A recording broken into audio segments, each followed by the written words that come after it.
Goedemiddag. Ons het klank en ons het beeld, maar ons het nie lig. So ons hoop ons hou so lank as wat ons kan. Ek hoop het gaan goed. Dankie vir die kwartaal. Ek kan nie dink as die einde van die kwartaal nie. Die vakansie is hier. So die Bybelskool is die eerste en die vierde kwartaal. So dit is die einde van die eerste kwartaal se Bybelskool. Ek kan dit nie dink in die oog. Dankie dat jy saam gereis het. Ek dink Hosea was 'n interessante reis. Dit was 'n manier 'n emosionele reis. Ek weet nie wanneer laas het jy oor die Bybel emosioneel gevoel nie. Maar ek dink as jy hierdie beelde lees, dan raak dit jou emosioneel. Dit is iets oor die liefde wie God is en sy aanhou en sy uithou vermoë met sy volk. Ons het nou laas hierdie feestelike mooi deel gelees in hoofstuk 11 van die Here sê, hoe kan ek jou prys gee? Dit draai binnekant en ek kry dit nie oor my hart nie. Maar ongelukkig sou ou graag wou hê dit moes daar eindig en die Here sê, maar ek roep jou terug. As jy nou weer verder lees, vandag hoofstuk 12, 13 en 14, dan gaan dit maar op dieselfde trant. Dan ten spyte van wat die Here gedoen het, en ten spyte van sy liefde vir sy volk, en ten spyte van sy ontferming, gaan dit net en dit verander nie. Iemand het hierdie week iets gesê wat gesê het, ons sê maklik dat die hemel is waar God is en hel is waar God nie is nie. Stem julle daarmee saam of nie? Goed.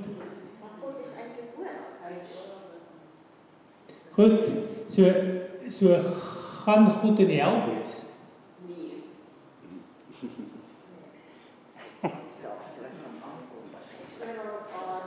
Kom ek sê geweer, die hemel is waar God is en hel is waar God nie is nie.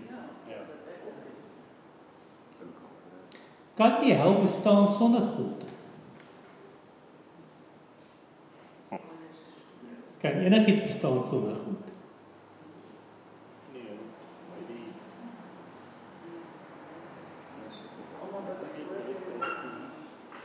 Goed, dis 'n bietjie kopklapper, nee. Dan moet die mens sê, God het die hel afgesonder vir die verdoemendes. Maar dit was God wat dit daar gestel het, want God het alles gemaak het. Ja. Ek het dalk 'n beter antwoord daarop. Ek dink God gaan daar wees, maar soos hy in die hemel gaan wees met sy liefde en sy teenwoordigheid en sy krag en sy glorie, gaan hy in die hel wees met sy regverdigheid en sy oordeel en sy straf. Want God het verskillende kante in hom en hy is 100% regverdig. Dink 'n bietjie daaroor, nee, dat God op 'n stadium, mens lees dit ook in Romeine 1, dat die Here sê, as jy dan sondig, dan gee ek jou oor om te sondig. Nee, en dat hy regverdig is, maar dat hy ook teenwoordig is met sy straf en sy regverdigheid. So dit beteken nie dat God nie daar gaan wees nie. Dit gaan net die kant wees van God wat jy nie wil hê. Kan ek julle van so antwoord? Ja, want niks kan sonder God bestaan nie. God is oral. Jy kan tog nie sê hy is net in die hemel en nie by hel nie. God is oral, hy is alomteenwoordig. Maar hy is heel waarskynlik met verskillende gestaltes teenwoordig. En ek dink nie ou wil met God se oordeel en sy straf teenwoordig is nie. Ewig. Nee. Sommige iets om in sy kop in die gang te kry. Karel, kan ek dit gou sê, Joseph se niggie, hy was omtrent 4, en mamma het al geleer God is oral. En toe mamma dit vir haar sê, sy definitief nie in hom dit se park op. Dat die Ja. Ja. Ja, God is heel waarskynlik dat hy dan vir die volk sê, goed, ek gaan jou keuse eerbiedig. Net soos God ons almal se keuse gaan eerbiedig. Sê, ek bly jou roep en ek bly jou soek en ek bly na jou uitreik, maar ek gaan jou keuse eerbiedig. En dat ou dalk met 'n ander God te doen gaan kry, as jy bly nee sê. Maak dit sin? Ek dink so. Goed, kom ons bid saam. Ons goeie Vader, dankie vir u aanhoudende, soekende liefde. Dankie dat u nooit ophou nie, dat u nader trek, dat u lief is, dat u uitreik, dat u soek, dat u raas, dat u tantrums gooi, dat u allerhande goed doen net om ons nader aan u te trek. Here, help ons asseblief dat ons sal luister, ons ore sal oopmaak, dat ons nie soos Israel sal wees nie, maar dat ons u sal volg. Amen.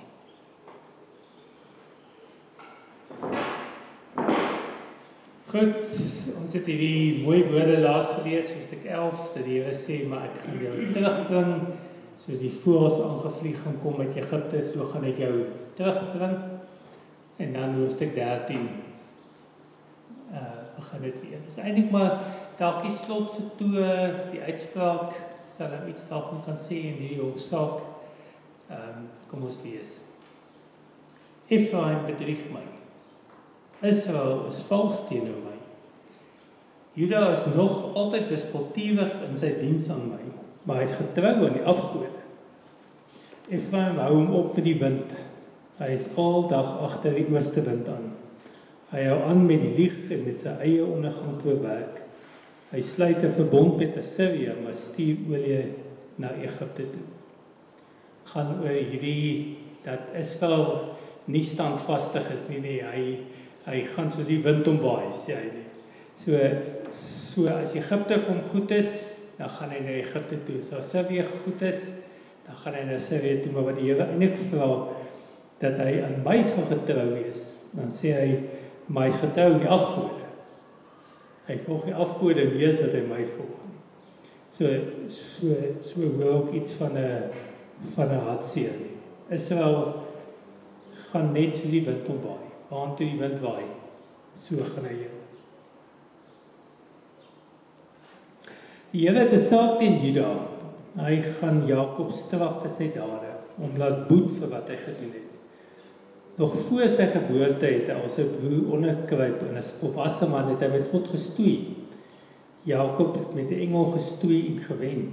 Jakob het gehuil en van God hulp verwag. By Bethel het hy ons ontmoet, maar daar sal hy met ons praat. Die Here, die almagtige God, die Here sal onthou. Ek het sommer daai prentjie teken, iets om te onthou, jy maak 'n stuk in jou vinger vas om te onthou nie. Wat sommer vir my mooi is van die gedeelte, die Here sê, maar ek weet presies wat jy doen.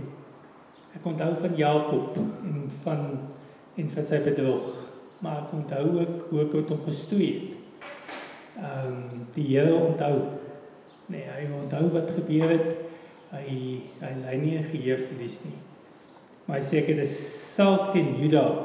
Ek gaan hom straf, want ek onthou van sy geboorte af, het hy al eintlik droog gemaak. Dit is nie asof hy net skielik nou droog gemaak. Die Here sê van sy geboorte af, het hy droog gemaak. Julle moet my stop as julle iets wil sê, hoor, ek gaan sommer die teks. En dan die my mooi, ten spyte van hierdie aanklag, hierdie oordeel, kom die Here en sê eintlik maar hier is die oplossing. Die volgende vers sê hy, wat jy moet doen is om na jou God terug te keer. Jy moet hom lief hê en sy bevele gehoorsaam.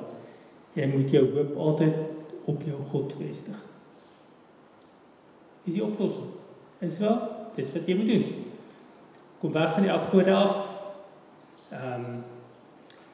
Draai terug na my toe. Jy moet hom lief hê, sy bevele gehoorsaam. Jy moet jou hoop altyd op jou God vestig. En nou sou nogal hierdie teksverse kon gebruik in jou eie lewe. Nee, dis 'n baie praktiese ding wat die Here sê. Keer terug, wees lief vir my, luister vir my, vestig jou hoop op my. Eenvoudig. Nee. Soms in pastoraat dan het jy die versoeking om vir iemand te sê, maar kom ek sê vir jou wat jy moet doen. En eintlik moet jy nie vir mense sê wat hulle moet doen, hulle moet dit self uitvind nie. Maar hierdie voel vir my soos 'n stukkie pastoraat en jy sê, maar kom ek help julle as jy dit dan nie weet nie. Kom ek sê vir jou dis wat jy moet doen. Dink jy dit help as die Here dit vir hulle uitspel?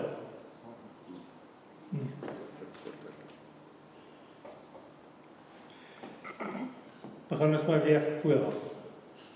Seker goeie raad. Efraim is 'n skelmhandelaar. Hy byt graag mense uit en dan sê hy, kyk ek het myself ryk gemaak terwyl ek my besittings bymekaar gemaak het ek niks gedoen wat verkeerd is nie. Behalwe vals. Nee.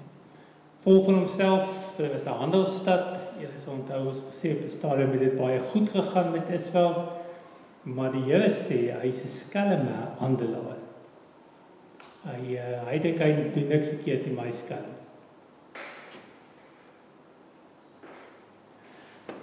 Maar ek is die Here jou God van Egipte se tyd af. Ek gaan jou weer in tente laat woon soos in die woestyntyd. Ek het nog altyd met die profete gepraat. Ek het hulle baie visioene laat sien. Ek het deur die profete in gelykenis gepraat. Wat sit dit jy hoor, wat sê die Here?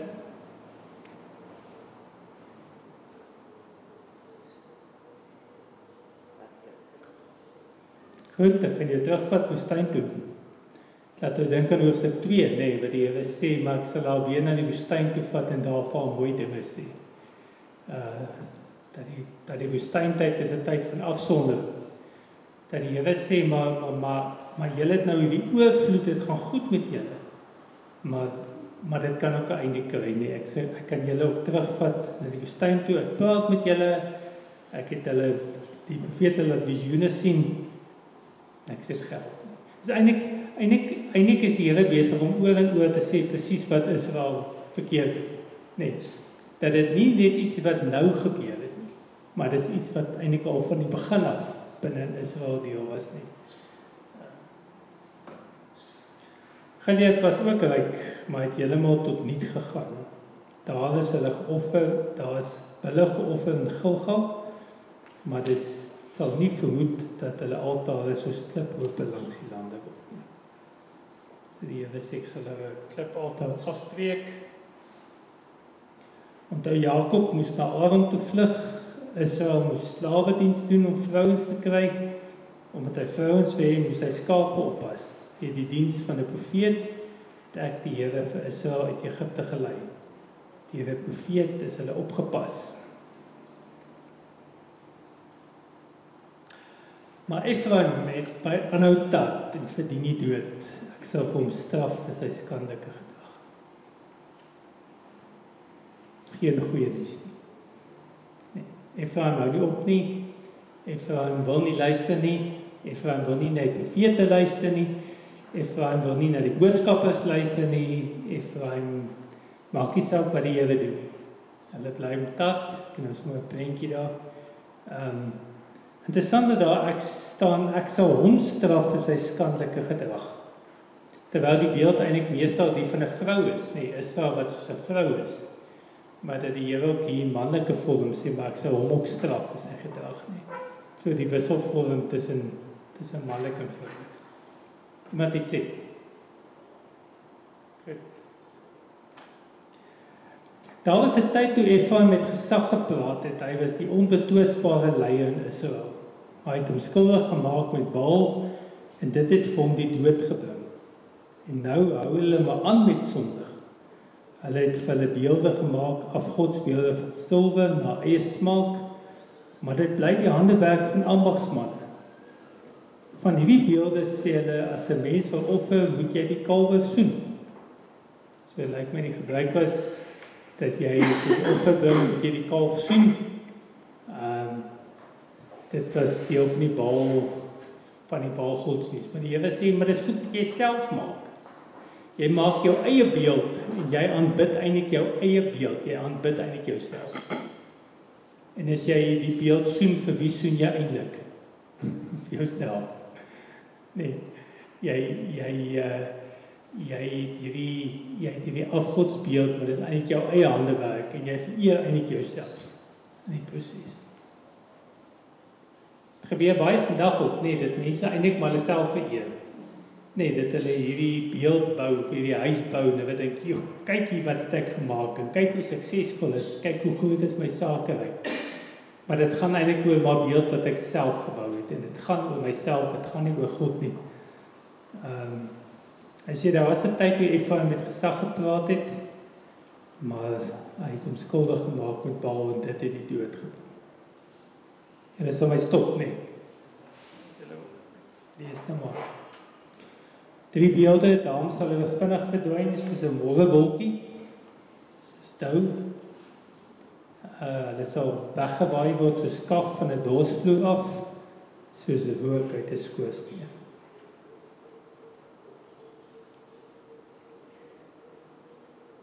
Kan hulle stand hou? Gaan hulle dit maak? Nee, Here sê hulle gaan net weggewaai word. Hulle gaan net eenvoudig verdwyn, nee. Sal verdwyn soos 'n morrewolkie, sal verdwyn soos dou, weggewaai soos kaf, soos rook uit 'n skoorsteen. Ek is die Here jou God van die tyd van Egipte af. Ek het geen ander God geken nie. Jammer, jy het geen ander God geken nie. En jy het geen ander redder gehad nie. Dit is ek wat jou in die woestyn in 'n dorsland versorg het. Maar toe hulle by goeie veiding gebring is, het hulle vol geëet, en toe hulle vol geëet was, het hulle hoogmoedig geword.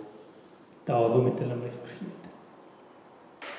Sommer daai prentjie het ek gemaak dat hy loop van die woestyn af tot by 'n oorvloed. Die Here sê, maar dis ek wat jou gelei het. En dis ek wat ook vir jou die koring gegee het. En 'n mens kry dit nogal dikwels, nee, as mense swaar kry. Mense kry dit ook met huwelikspaartjies. As mense swaar kry, dan leef hulle saam en hulle werk saam en hulle maak planne. En baie keer, as dit met jou begin goed gaan, dan is dit die begin van die einde baie keer.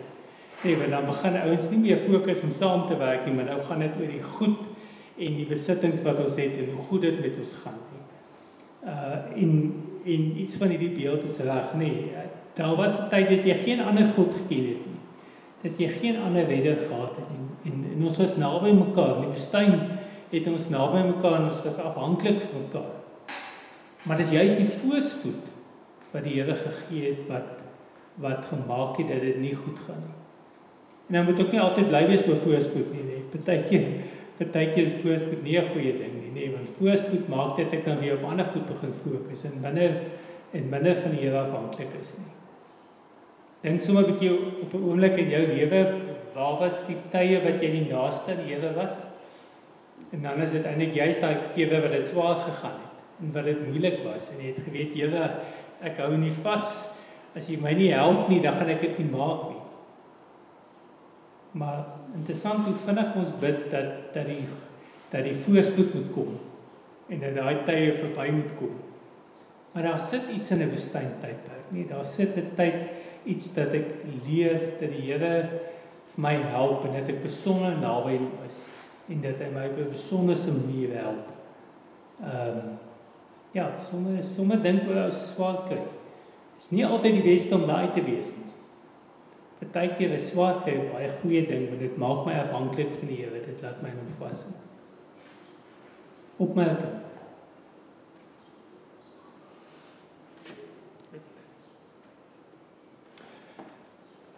Ons het nou gesê dat die Here kan die goeie bring. Ons het beeld af wat sou fout wees.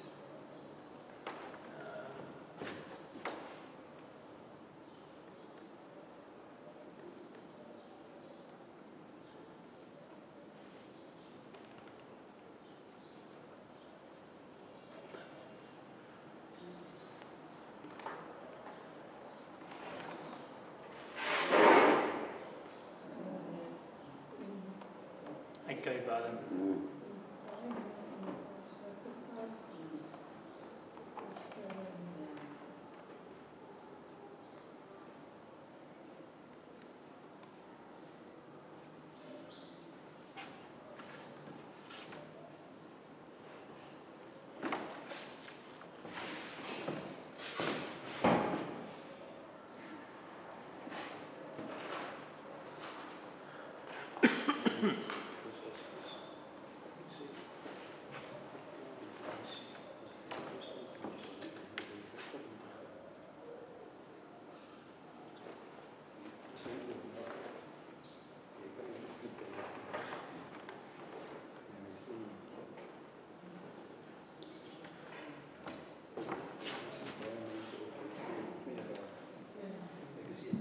Ek sou spyt wees as nie die prentjie kon sien nie.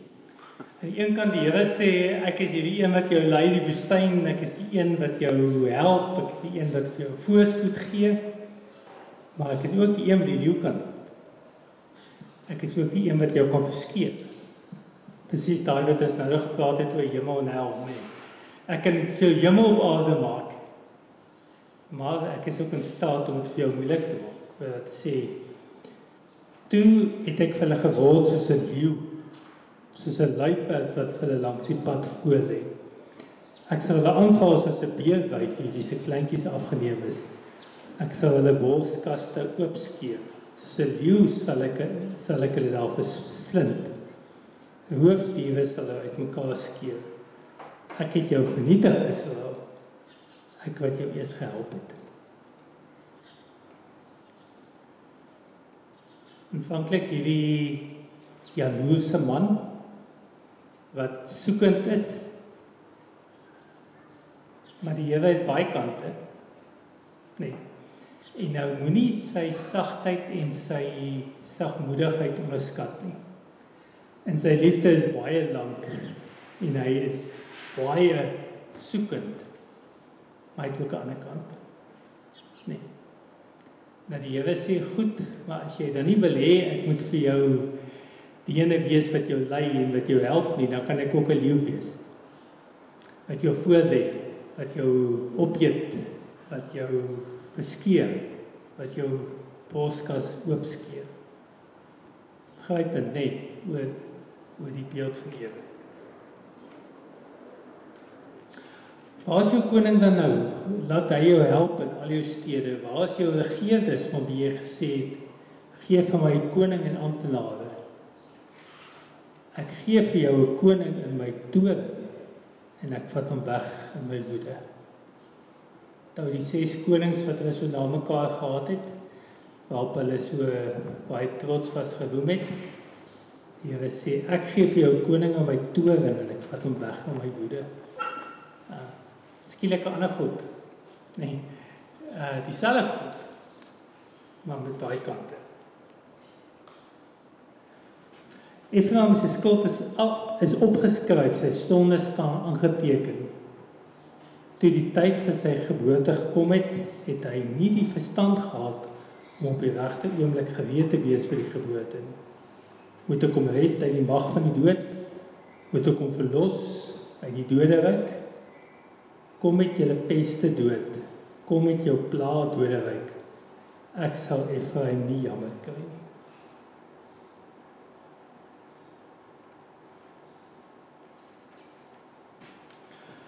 Al floreer Efraim soos 'n blom tussen die wiete, die oostewind sal losbreek, 'n storm van die Here sal uit die woestyn kom en Efraim se waterbron sal opdroog. Sy fontein sal gaan staan.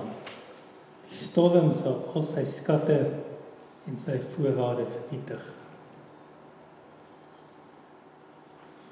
Samaria sal boet, want hy is in opstand teen sy God. Die man sal met die swaard doodgesteek word. Die kleintjies sal verpletter word en die swanger vrouens sal opgesny word.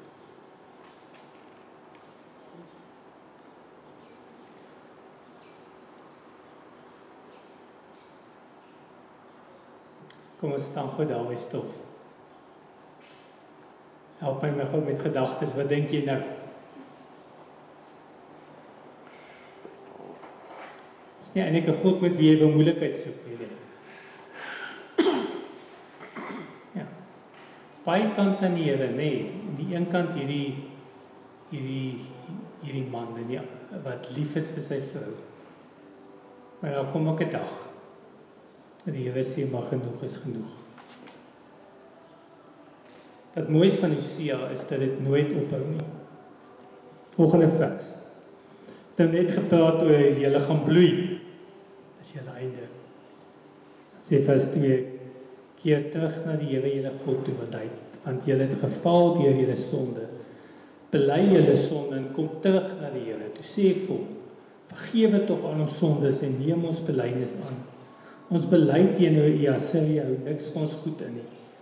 Ons sal ons nie meer op wapens verlaat nie. Ons sal ook nie meer vir ons hande werk, sê ons God nie. By U alleen is daar liefde vir 'n weeskind. Wissel mekaar af, nee. Een kant oordeel. Mag kom tot inkeer. Gaan jou straf. Maar jy vir jou nog 'n kans. Nee. Hierdie wisselwerking wat ou dikwels hoor. Dit maak 'n ou se kop nogal deur mekaar, nee. Oor dat die Here straf en die volgende vers genadig is en straf en genadig is nie. Dat hy eintlik in sy mag alles probeer. Ten spyte van dat hy sê maar dit is verby met julle. Dan die volgende vers sê maar onthou daar's liefde vir 'n weeskind. Jy het nog tyd. Dis nog genade tyd. Dis nog nie die einde nie.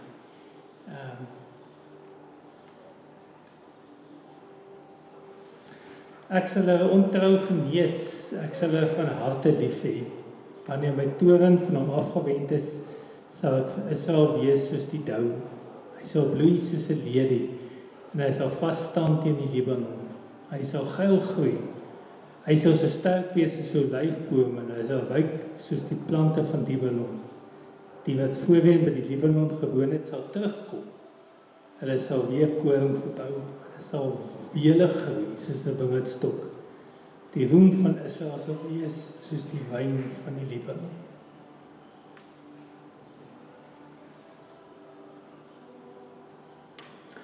Ephraim het ook niks te maak met julle afgodsbeelde nie. Ek het jou verneder, maar ek sê jou weer onder my sorg neem.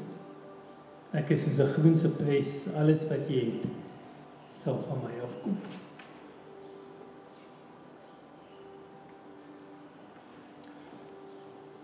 En dan die laaste stukkie van hoofstuk 14, die naskrif. Wie wysheid het, sal op hierdie woorde ag slaan, wie verstandig is, sal dit ter harte neem. Want wat die Here doen is reg, die regverdige lewe daarvolgens, en die opstandiges kom daardeur tot 'n val. Kom ons hoor gedagtes. Einde van die boek. Wat het jy gehoor vandag? Ek weet net dat dit my regtig maak dat ek absoluut opgewonde is dat Jesus Christus verkom. Dat ek hier die genade voor God terugkom en dan die eintlike groot genade dat God sy seun stuur in ons bly, toe ons nie kon en wou nie. Ja. Wat ou maklik vergeet is dat God 'n enkelvoudige wese is. Die Bybel sê vir ons hy's 'n enkelvoudige wese, so hy's net goed.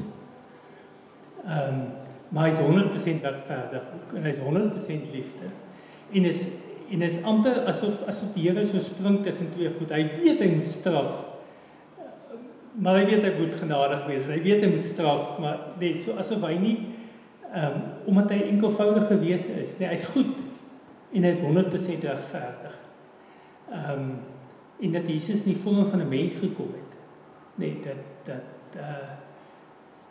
dat God het eintlik vir ons die grootste guns moontlik gedoen, nee, deur op ons vlak te daal, want ons kon nie by sy vlak uitkom.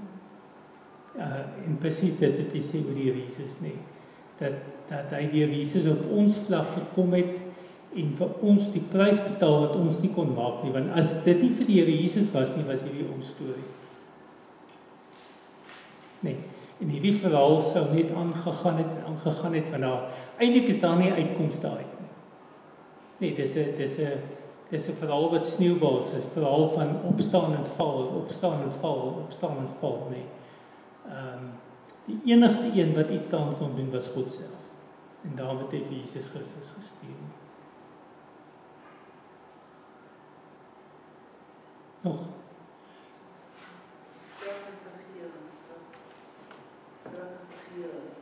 Ja. God is beheer van alles. Ja.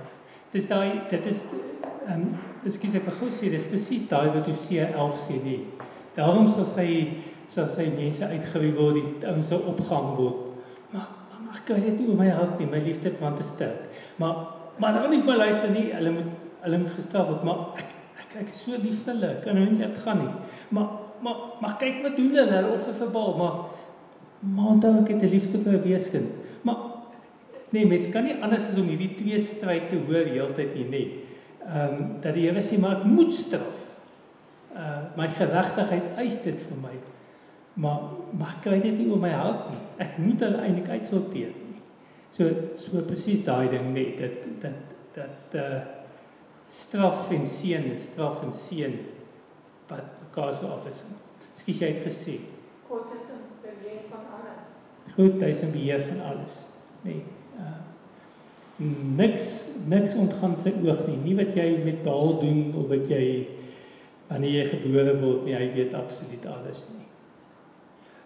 Dis my amper asof hy die seën en die straf daar gesit het. En my keuses, my besluite gaan bepaal, gaan ek nou misstraf en in die straf inval? Ek weet nie.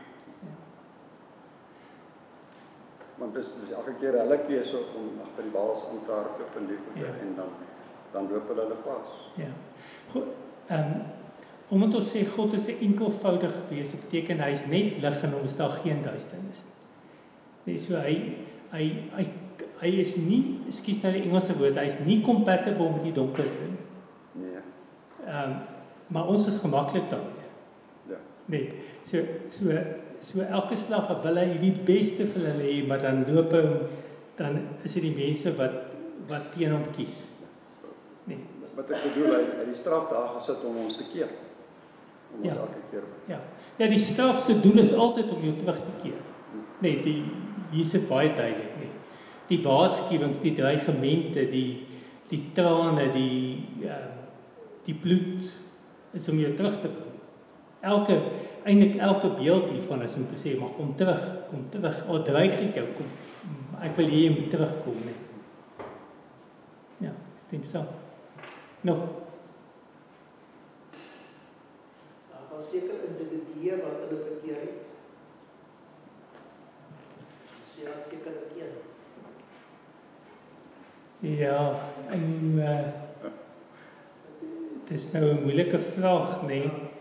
Omdat die teks dit nie sê. Maar omdat Hosea namens God praat, sou ou seker so iets kon sê. Maar dat die Here nie sy straf herroep op grond van een ou nie. As jy nou dink aan die storie oor Abraham en oor Lot en hoe hy sy straf herroep en al minder maak, nee. En dat hy self sê, goed, maar as daar net hoeveel 5 aan die einde, is daar 5 sal ek genadig wees en dan is daar nie 5 nie. Net so ek dink is dalk 'n soortgelyke.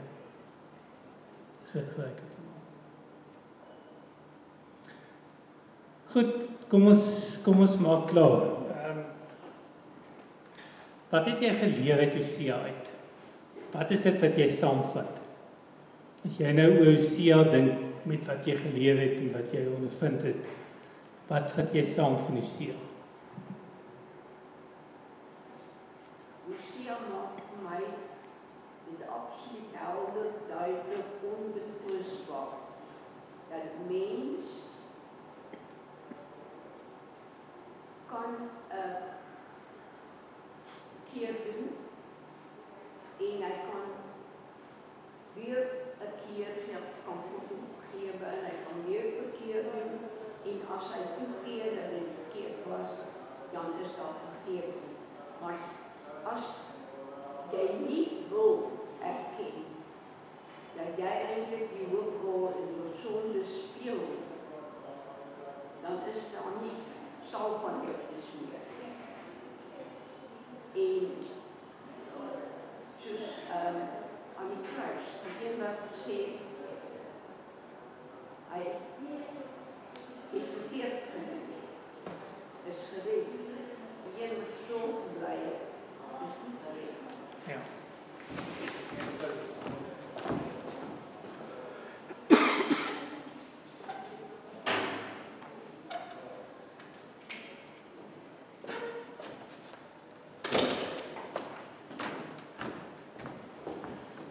Baie dankie, ek stem saam nie. Ja, maar die mens was in 'n doodloopstil. Nee, Die mens kan homself nie red. kan Die ons. mens is absoluut geneig tot sonde. Ja. Maar dan moet jy ook jy die kennis van die sonde, maar jy het ook die wysheid om te besluit.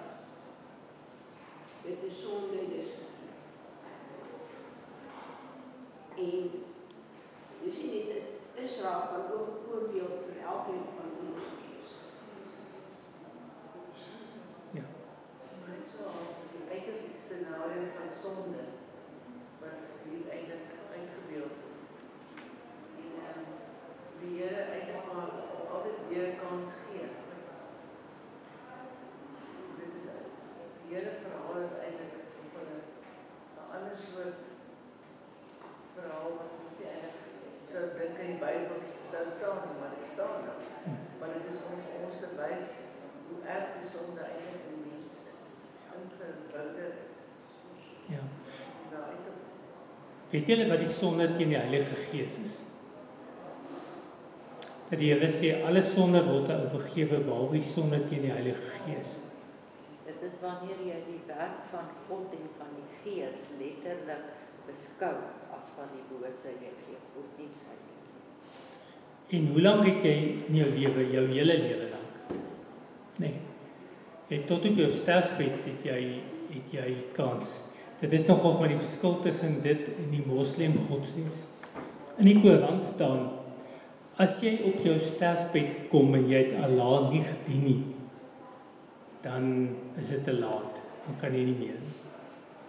Aan die ander kant, die Bybel sê die moordenaar wat aan die kruis sê, wees my genadig. Die Here is my genadig. Dat die Here is tot op nommer 999 is hy bereid om te red en genadig. En 'n mens het jou hele lewe daarvoor. Maar daar kom op 'n stadium as ek bly vir die Gees van God nee sê, dat God my keuse eerbiedig. Nee. En dis die sonde teen die Heilige Gees. As ek die Heilige Gees nee sê, ek gaan nie verander nie, ek gaan my lewe nie verander nie. En iets hiervan is waar, net dat die Here sê, maar ek kan jou man wees, of ek kan die leeu wees.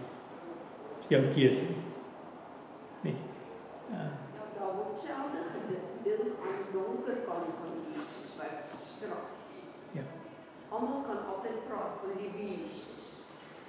Ja.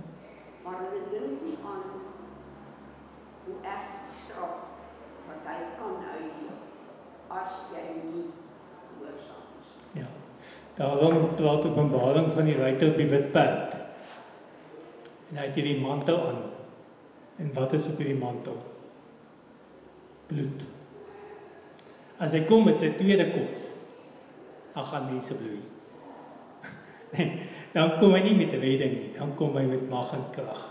En as hy kom, en ek het baie gehou van Alex se laaste prent, daai van die koning, nee, wat hier gaan het oor daai uitdrukking is anders. Dis nie meer sag nie. Dis nie meer genadig. Hy kom nie vir redding nie, hy kom vir oordeel. En elke knie sal buig en elke tong sal erken, jy sal nie 'n keuse hê nie. Jy sal buig vir hom, want hy sal kom met mag en krag en met majesteit. En as hy kom met sy engele, en terwyl dit genade tyd is dit genade, maar daar kom ook 'n tyd. En dis die ander kant van God, nee, en die ander kant van Jesus ook. As hy kom hy vir oordeel. Redding is verby. Nee, so terwyl daar tyd vir redding is, moet ou dit aangryp en jy moet sê ja, Here.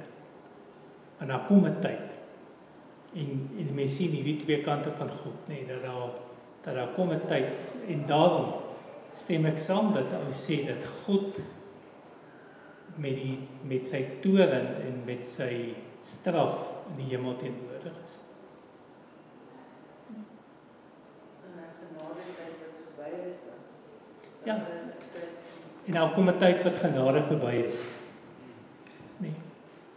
Dat dieselfde goed wat so kan aanhou en aanhou en aanhou en aanhou en aanhou. Ja, sê dis klaar.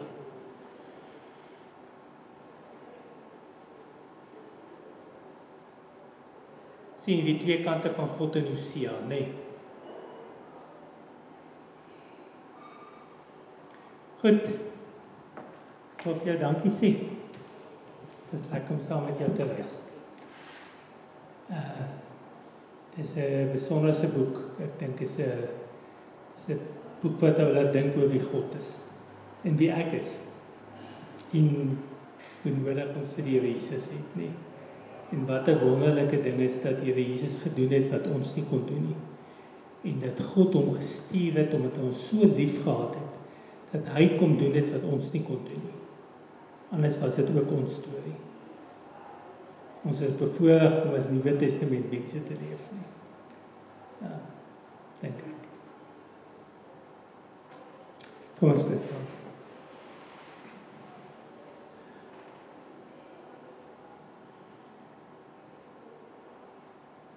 Here, ons sien wie U is en ons sien wie ons is in Hosea. Ons sien U is 'n God van liefde wat uitreik en wat moeite doen en wat roep en wat soek en wat dreig en wat smeek en wat nader trek. Maar Here, ons sien ook iets van die volk in onsself raak, oor hoe ons dikwels ons eie wil doen, ons eie God wil wees, ons eie hande werk wil vereer, ons eie kop wil volg. Ag Here, vergewe ons asseblief. Trek ons in Christus nader. Dankie dat Christus dat U kom doen het wat ons nie kon doen nie. Dankie dat U vir ons so lief gehad het, dat U Seun gestuur het om vir ons te sterf. Dankie dat ons in U mag behoort op grond van die genade wat U aan ons bewys het. Ons dankie daarvoor, ons eer U daarvoor. Dankie vir hierdie Bybelskool, dankie dat ons kon leer. Dankie dat ons kon weet dat U 'n God is wat ons baie liefhet.